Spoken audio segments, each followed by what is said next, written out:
नालासोपारा में भाजपा के नेता के ऊपर गंभीर आरोप लगे। एक महिला ने भाजपा के उप जिला अध्यक्ष गंगेश्वर लाल श्रीवास्तव उर्फ संजू श्रीवास्तव के खिलाफ सामूहिक बलात्कार का मामला अचोले पुलिस स्टेशन में दर्ज करवा दी। महिला 22 वर्ष की है। दर्ज एफआईआर के अनुसार 2021 में आरोपी ने महिला को होली के दिन एक खाली कमरे में बुलाया और उसके बाद उसके कोल्ड ड्रिंक में नशीली दवा मिलाकर उसे पिला दिया। बाद में गंगेश्वर श्रीवास्तव और संजू श्रीवास्तव नवीन सिंह ने उसके साथ में सामूहिक बलात्कार किया। वहीं कमरे में मौजूद नवीन सिंह की पत्नी हेमा सिंह ने इस पूरे घटना का अश्लील वीडियो बनाया।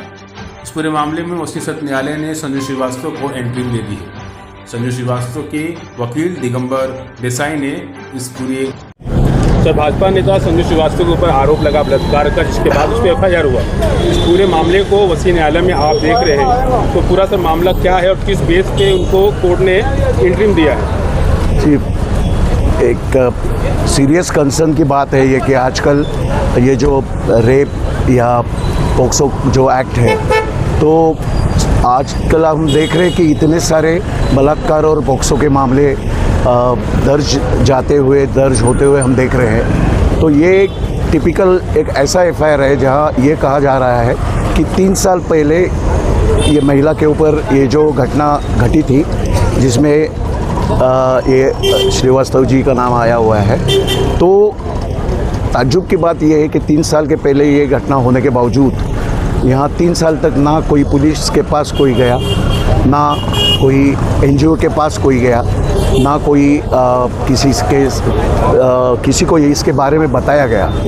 तो ऐसी घटना जब होती है तो इतनी सीरियस कंसर्न वाली ये घटना होती है, तो नेचुरल कंडक्ट जो होती है, कोई भी पीड़िता होती है, वो इमीडिएटली अपनी शिकायत या तो पुलिस या कहीं जगह पे तो करेगी। और ऐसे इसमें हुआ नहीं है तो सुप्रीम कोर्ट अपने निकाल में सुप्रीम कोर्ट ने कहा है कि जहाँ ऐसी सीरियस घटनाएं जब होती है तो उसको इतना देर से जब उसको इन्फॉर्म नहीं किया जा रहा है, डिले इतना बड़ा हो जाता है, तो उसमें फिर थोड़ा सा डाउट क्रिएट हो जाता है, संशय हो जाता है।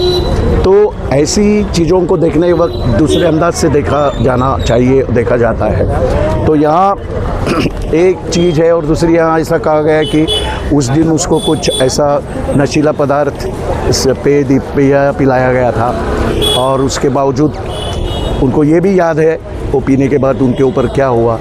और उनको ये भी कहते हैं कि उसके बाद में उसको 2 औरतें, उनकी आरोपी की बीवी वगैरह आई, उन्होंने नींबू शरबत पिलाया है, वो पी रही है। वहाँ आम इंसान की तरह उसका बिहेवियर है। ये एलिज्ड एक्ट जो है उसके बाद में वो नॉर्मल बिहेव कर रही है और उसको बाद में घर तक छोड़ा भी है। को एक्यूज जो दूसरे एक्यूज है वो उनके गाड़ी में से वो चली जाती है। तो ये नेचुरल कंडक्ट नहीं है। किसी के ऊपर ऐसा कोई अत्याचार होता है, बलात्कार होता है, तो आदमी इस तरीके से बिहेव नहीं करेगा। और डिले जब कोई भी चीज़ का होता है कि अगर 3 साल तक ये एफआईआर नहीं की गई थी तो डिले क्यों हुआ, उसका एक्सप्लेनेशन देना पड़ता है, जो यहाँ ये एफआईआर में दिया हुआ हमको दिखता नहीं है। तो ये सारी जो बेसिक बात है वो संभ्रम निर्माण करने वाली बातें हैं। तो उसको देखकर अभी प्राइमा फेसी आरोपी को कस्टडी में लेने के पहले उसको ये इंटरिम प्रोटेक्शन दिया गया है, जिसका अगला सुनवाई 14 अक्टूबर को होने वाला है। तो उस वक्त पुलिस अपना बयान, अपना जो कहना है पुलिस वो लेके आएगी। उस वक्त हम लोग फाइनल उसके ऊपर बहस करेंगे। सर, एफआईआर में 3 आरोपी थे, एक महिला थी जो वीडियो बना रही थी और एक सिंह थे। तो तीनों का इंटरिम हुआ है कि खाली सिर्फ संजू? नहीं, इसमें सिर्फ जो श्रीवास्तव जो है उनका ये पूरा एफआईआर जो है ना, उसमें जो पहली वाली घटना जो है 2021 साल की, उसके बाद उस घटना में ही उनका नाम है और बाकी जो भी उसकी कंटिन्यूटी है उसमें इनका नाम नहीं है। तो वो दोनों का अभी नहीं है कुछ एप्लीकेशन किया हुआ दिख रहा है। ये सिर्फ श्रीवास्तव के लिए ये ऑर्डर है। सर घटना 2021 की है और 3 साल बाद अब जब चुनाव सर पे है, विधानसभा होने वाला है और कहा जा रहा है कि कहीं ना कहीं संजू श्रीवास्तव भी चुनाव में खड़े होने वाले थे।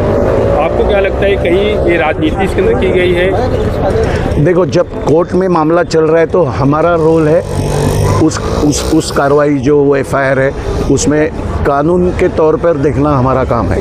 राजनीति के बारे में हम नहीं बोल सकते, लेकिन हो सकता है क्योंकि अभी चुनाव है, ये राजनीति में है, तो क्वाइट नेचुरली हो सकता है कि उनको वोट इलेक्शन से दूर रखने के लिए शायद किया होगा, तो उसके बारे में वो श्रीवास्तव ही कुछ बता सकते हैं। सर आखिरी सवाल, 14 अक्टूबर को आपकी क्या तैयारी है, उस दिन क्या होगा? हम तो तैयारी है, ये तो हमको कुछ ज़्यादा तैयारी करने की ज़रूरत ही नहीं है। जो एफआईआर है ना, तो एफआईआर में जो बताया जा रहा है उसका ही विश्लेषण करना हमारा काम है। इसमें ज़्यादा हमको कुछ ज़्यादा उसमें कहने की ज़रूरत है ही नहीं कुछ।